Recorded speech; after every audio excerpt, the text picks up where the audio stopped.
Salut à tous, analyse du Loto Foot 15 numéro 84 à valider avant samedi 22 novembre 19h55. Il est doté d'un pactole de 1 demi-million d'euros et on attaque tout de suite avec le premier match PSG Le Havre. Alors avant ça, on va regarder notamment le classement de l'état de forme des équipes, notamment dans le championnat de France avec le Racing Club de Lens qui est la meilleure équipe devant le PSG et l'Olympique de Marseille. En queue de peloton, on retrouve Auxerre, Stade Brestois et le FC Lorient. Et le classement, on le connaît avec le Paris Saint-Germain qui est devant Marseille, Lens et Strasbourg.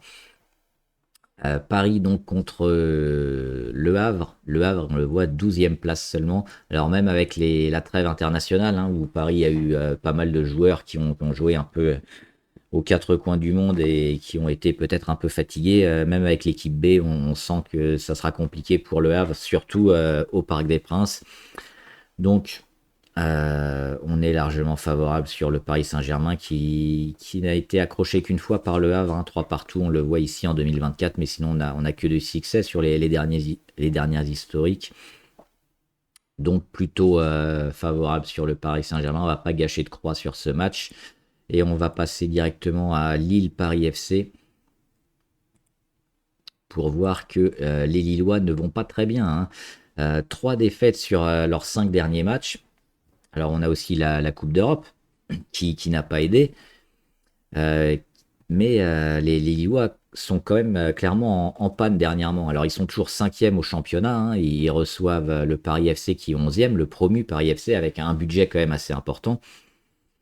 On est partagé sur ce match parce que les Lillois arrivent à un tournant de leur saison et finalement on sent que la Coupe d'Europe a pompé pas mal de jus. Giroud, on le voit, n'a plus marqué depuis une dizaine de matchs. Alors, on a encore des quelques buteurs, notamment à Lille, mais ça devient préoccupant. On a une moyenne de buts à 1,9 seulement, pour un club qui joue la Coupe d'Europe. On aurait pu peut-être espérer mieux. Et Paris FC, pas si loin que ça, avec un but et demi. Donc finalement, c'est un match plutôt équilibré et l'avantage évidemment du terrain pour Lille, mais les joueurs de Paris FC ont été capables, on le voit, de s'imposer à Monaco dernièrement. Donc une équipe capable de marquer aussi pas mal de buts, 3 contre Lyon, notamment. Donc c'est un match assez ouvert, assez équilibré et sur lequel on va laisser le triple pour spéculer éventuellement sur une victoire des Parisiens. Auxerre-Lyon. Alors compliqué pour les Auxerrois, on l'a dit, les Auxerrois ils sont derniers. 2 victoires, un nul, 9 défaites. Le côté positif, c'est que évidemment ces 2 victoires, ils les ont eues à domicile. Et là, ils vont recevoir aussi des Lyonnais. 2 victoires, 4 défaites. Côté lyonnais, on a on avait fait un début de saison exceptionnel, notamment en défense, où les Lyonnais n'encaissaient quasiment aucun but. Et puis dernièrement, malheureusement, on a lâché les vannes là, avec Paris FC, 3 partout. Ils se sont rattrapés après à Brest, mais incapables de marquer 0-0. Et puis encore 2 buts encaissés contre le Betis Séville en Coupe d'Europe et 3 buts face au Paris Saint-Germain. Ça fait beaucoup, la dynamique, on le voit, beaucoup moins favorable, On est passé de victoire au match nul, puis aux défaites. Lyon a un peu de mal. Et Auxerre, évidemment beaucoup, mais Auxerre jouera à domicile, donc ils vont jouer leur va-tout. Et on sait qu'à domicile, ils ont accroché par le passé quelques grosses équipes. Donc pourquoi pas, là aussi, spéculer sur un point ou deux ou trois. Deux, ça va être compliqué, mais peut-être le kit ou double sur ce match. On va évidemment prioriser Lyon, qui est beaucoup plus fort, mais la petite surprise à domicile est pas à exclure pour les Auxerrois. Nantes-Lorient, alors sur ce match-là, également assez ouvert parce que généralement les matchs comme ça des équipes relativement faibles, c'est le 16e contre le 17e. Le but, ça va être surtout de ne pas perdre, essayer de prendre au moins un point, et puis si on peut sur des contres, essayer de marquer.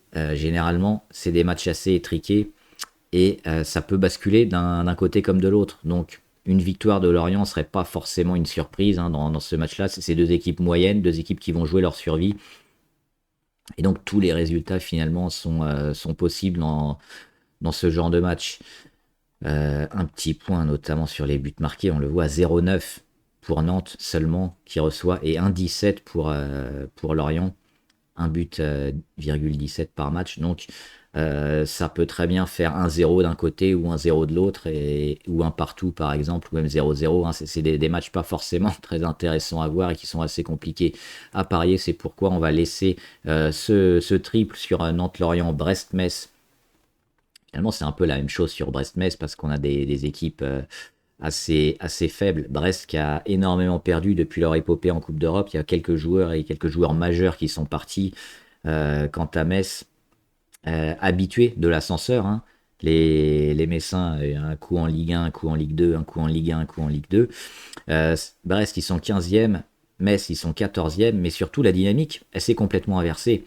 Les Messins, qui ne faisaient quasiment que perdre, hein, ont enchaîné 3 succès consécutifs, et pas contre n'importe qui, parce qu'on va battre Lens, et puis après, mon Nantes, ça c'est plus logique. Et la réception de Nice, hein, les Niçois, alors s'ils sont ridicules en Coupe d'Europe, ils sont quand même plutôt bien classés en championnat. Donc ça fait quand même 2 victoires à domicile contre 2 belles équipes, hein, Nice et Lens, et une victoire sur le terrain nantais. Donc, est-ce qu'il s'est passé quelque chose sur Metz? Probablement, donc on ne peut pas évidemment les décocher face à une équipe assez moyenne de Brest. Alors Brest, ils valent peut-être mieux qu'une 15e place, hein. C'était, on l'a dit, une équipe qui était en Coupe d'Europe il n'y a pas longtemps. Pourquoi pas aussi un match assez enlevé sur cette partie. En tout cas, difficile de trouver un vainqueur. On le voit, ça va peut-être se jouer à rien sur ce match-là. On a peu de buts également, hein, sur Metz et Brest. Un but marqué en moyenne par Metz et 1,17 pour Brest. On va également laisser le triple sur ce match-là. Toulouse-Angers. Alors Toulouse-Angers, ils sont ici.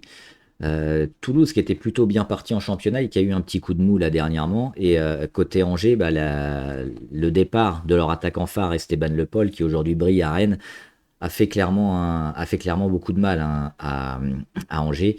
Et c'est peut-être ce qui va leur coûter leur place en première division. Alors pour l'instant, ils sont toujours 13e, mais on n'est pas forcément très rassuré sur le jeu d'Alexandre Dujeu notamment, et d'Angers en particulier. Côté toulousain était bien parti. Alors on voit que la dynamique est en train de s'inverser également, mais pas mal de nuls pour cette équipe. Alors à domicile, on avait quand même euh, Toulouse, 2 victoires, 3 nuls, une défaite. Et Angers n'a jamais gagné, hein, à l'extérieur. 2 nuls et 4 défaites. Donc on va quand même plutôt prioriser la victoire de Toulouse, mais on va laisser le match nul qui semble possible aussi sur des équipes finalement de milieu de tableau, voire un peu moins. Et enfin Saint-Étienne-Nancy, où les Stéphanois sont bien revenus, hein. Après un bon début de saison, ils ont un peu pioché dernièrement, et là ils reviennent bien. Ils ont fait notamment un très belle victoire contre. Alors, il y avait Quetigny, mais ça c'est en coupe, mais surtout la victoire à 3, hein, sur le terrain de l'Estac, 3 buts à 2. Donc plutôt favorable sur Saint-Etienne qui revient bien. Ils vont accueillir Nancy. Nancy qui pointe à la 15e place, avec 4 victoires, 3 nuls, 7 défaites. Et on le voit à l'extérieur, Nancy. Alors, il a quand même réussi à avoir 2 succès, mais bon, c'est 8 buts marqués. En 7 matchs, c'est relativement moyen. Donc on va donner la victoire aux Stéphanois, qui devraient faire le boulot pour essayer de se rapprocher de la première place et surtout de l'objectif de la promotion à la fin de la saison. Arsenal-Tottenham, on part en Angleterre avec une équipe d'Arsenal en grande forme, on le voit. C'est le leader en Angleterre, hein, c'est la meilleure équipe. Alors il y a aussi quelques blessés, mais pas forcément majeurs dans le camp d'Arsenal.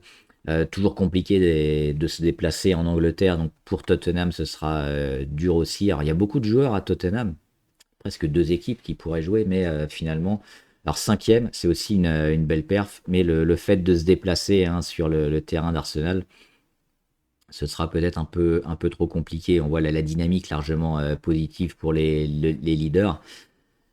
Et les derniers matchs, on le voit, Arsenal qui avait eu du mal à Sunderland, mais qui reste évidemment leader. Et ce que je voulais voir, c'était les buts. Alors, c'est déjà un peu mieux, hein. 1,8 pour Arsenal, 1,7 pour Tottenham. Mais surtout, à l'extérieur, Tottenham, ils ont quand même une belle performance. 4 victoires et un nul.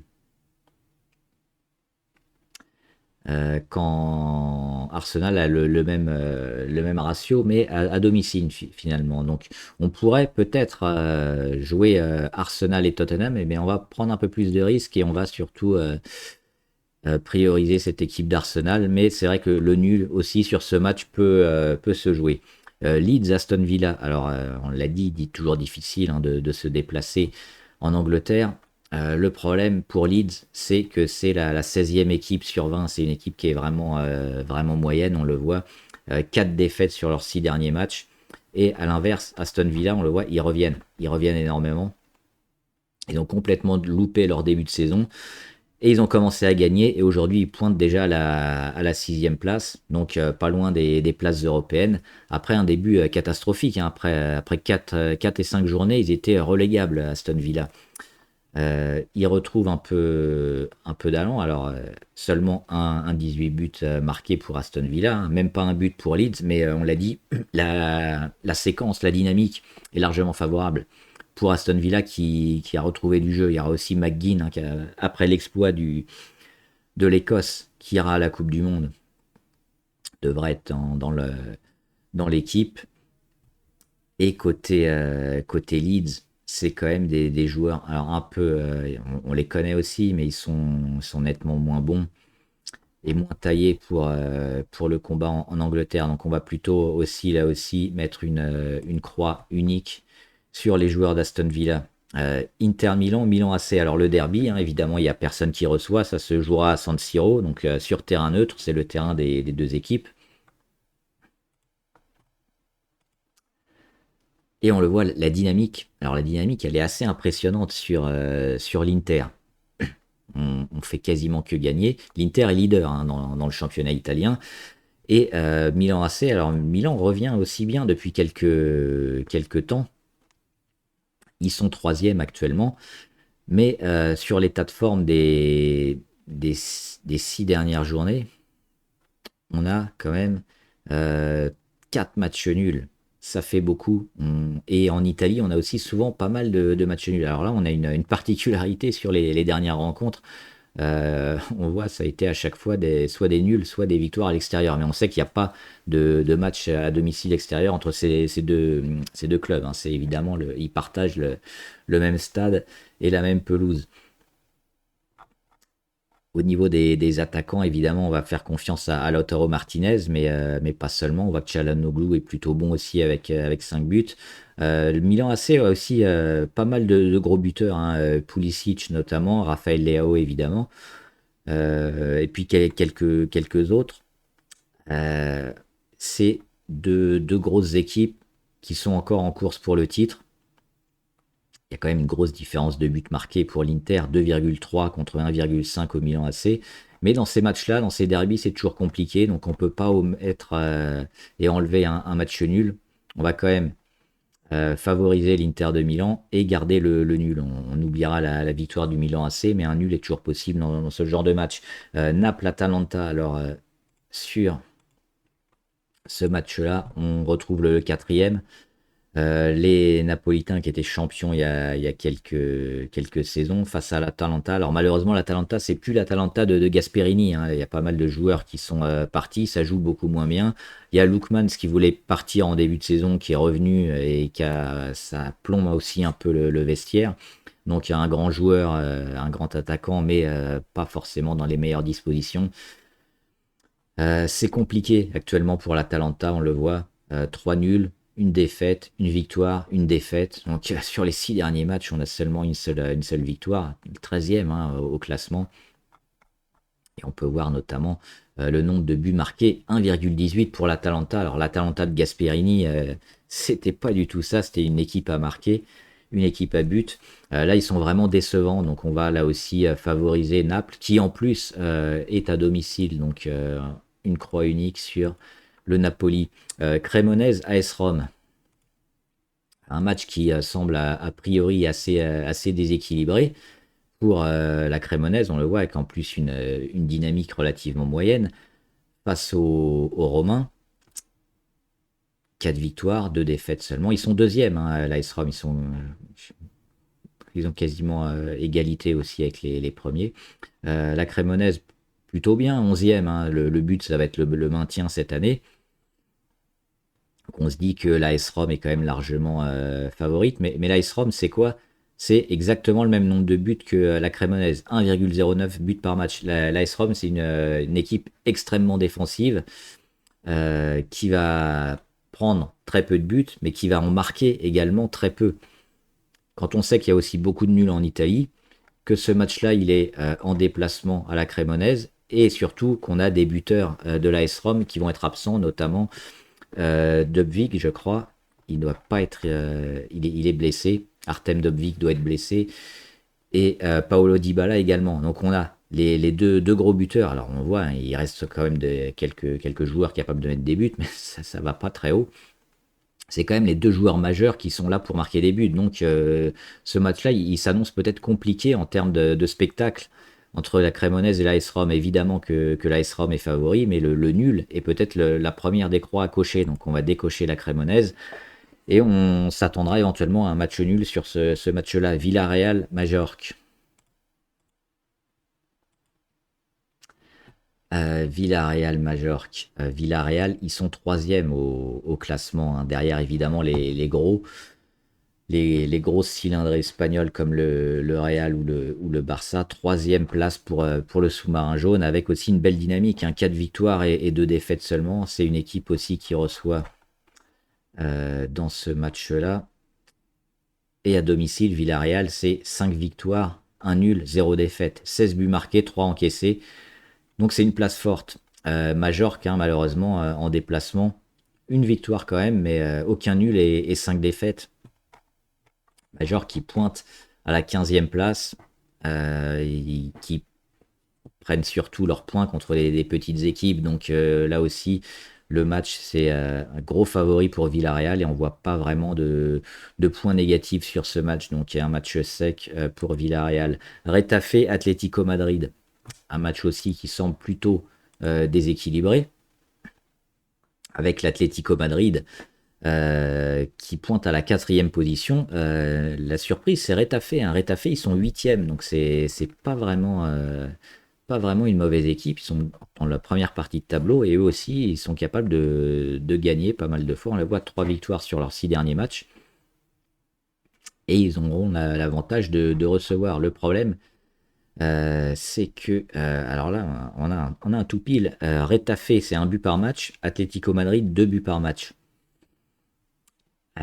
C'est plutôt une bonne surprise pour l'Atlético, hein, qui est souvent catalogué comme une équipe défensive qui marque pas beaucoup. Et pour Retafe, est-ce que le fait d'être à domicile suffira? Ils ont déjà 2 nuls et une défaite, en plus de leurs 2 victoires à domicile. Le problème, c'est que l'Atlético en déplacement sont relativement moyens. Une victoire, 3 nuls, une défaite. 6 buts marqués seulement en 5 rencontres pour l'Atlético Madrid. C'est-à-dire qu'ils ont beaucoup de déplacements à chaque fois, hein, beaucoup de mal en déplacement. L'Atlético. Ils avaient réussi à battre Betis dernièrement, mais en championnat, on a eu un partout à Vigo. Alors, ils sont très forts à la maison. Un partout à Majorque. Un partout à Alaves.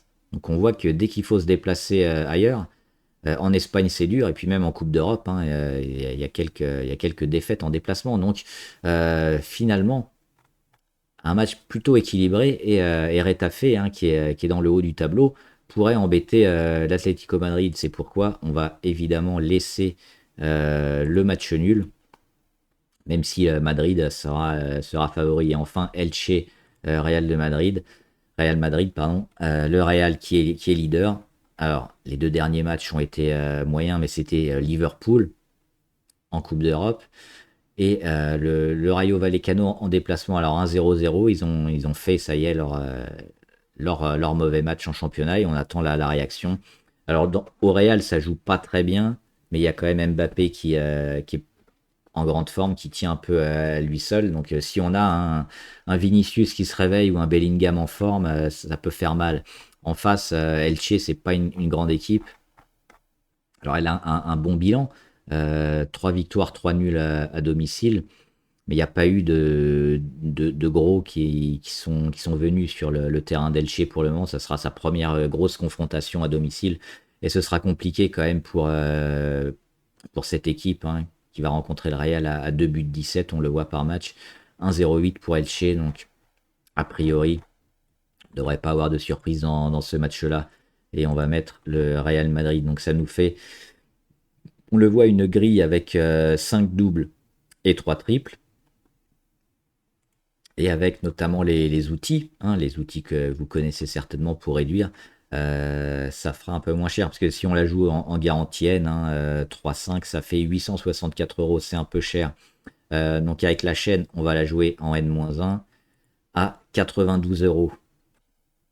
Et pour ceux qui veulent éventuellement suivre le prono, mais avec un budget un peu plus serré, on peut la jouer en N-2 pour seulement 23 euros. Donc voilà, dites-moi ce que vous en pensez.